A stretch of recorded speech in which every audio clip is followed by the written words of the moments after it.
શેઠ ગેરેજમાં કારીગરની જરૂર છે? હા, કારીગરની જરૂર છે, પણ પેલા ક્યાં કામ કરતા હતા? કામ તો મોટા મોટા ગેરેજમાં કરતો હતો ને 36 નંબરનો કારીગર છું, ગમે એને પૂછી લેવું. કાંઈ વાંધો નહીં, 5000 પગાર આપીશ, કામે લાગી જાવ. 5000 એ નો થાય, 36 નંબરનો કારીગર છું.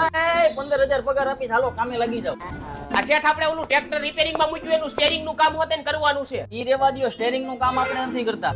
શેઠ તમે ઉપાધિ કરો માં, કારીગર ખબર છે ને 36 નંબરનો, બધુંય થઈ જાય. કાંઈ વાંધો નહીં, થઈ જાય. હા, શેઠે કારીગર એમ રાખ્યો. કાઈ હળ હુજતી નથી, લાઈને ખોલી નાખું કાઈ થાય.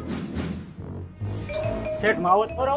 આયો માવો, આ બધા ટ્રેક્ટર ખોલી નાખે, રિપેર તો થઈ જાય ને. હા ભાઈ, આ થઈ જાય છે, તમે ઉપાધિ કરો માં, તમે બેહો સાનમુના. શેઠ અહીં આવો તો જલ્દી. આ હું થયું? શેઠ આ સ્ટેરિંગ આપણાથી ફિટ નહીં થાય, આ નવું નાખવું પડશે. આ નવાની ક્યાં કરો છો? આ ટ્રેક્ટર ના આપતા નથી પરાડા. મારે કાઈ નહીં, મારે જૂનું જોહે. જૂનું જ હોય છે, જૂનું જ હોય છે. અરે